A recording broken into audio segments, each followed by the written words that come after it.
وده شكل العلبة من جوه. هنفتح مع بعض في فيديو النهارده ونعمل انباكجنج لعلبة كرياتين ليفرومونو من شركة كيفن ليفرون. الكرياتين ده من انواع الكرياتين المميزة عشان هو متضاف معاه مادة البيتا جلوكان. مادة البيتا جلوكان دي من وظائفها انها بتساعد في عملية الهضم، واضافة البيتا جلوكان مع الكرياتين ده بيزود من الابزوربشن او امتصاص الكرياتين في الدم. والعلبة دي 300 جرام 66 سرب، فيها 4.5 جرام كرياتين ونص جرام بيتا جلوكان. قبل ما نفتح مع بعض العلبة عايز اوريك من ضمن الحاجات اللي تتأكد بيها ان العلبة اصلية. عندك هنا QR كود هنصوره مع بعض ونشوف ايه اللي هيطلع. هنفتح الكاميرا عادي، بس عايزين مصدر اضاءة كويس ونصور QR كود. تمام، نفتح QR كود شوف هيجيب لك ايه. هيجيب لك الشركة نفسها بتاعت كيفن ليفرون.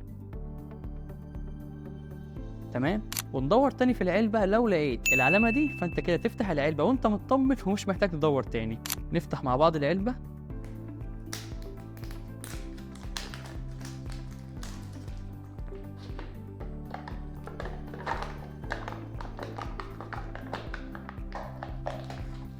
وده شكل العلبة من جوه. ولو عاوزين نعمل مع بعض بعد كده فيديوهات عن ازاي تعرف الكرياتين البودر نفسه كرياتين فعلا ولا لا، اكتبوا لنا في الكومنتات تحت. ولو عاوز تشتري العلبة دي او اي نوع كرياتين او اي مكمل تاني تقدر تشتريه وانت مطمن من خلال دكتور فيت ستور. وبس كده، ده كان فيديو النهارده، وما تنساش جيت فيت وذ دكتور فيت.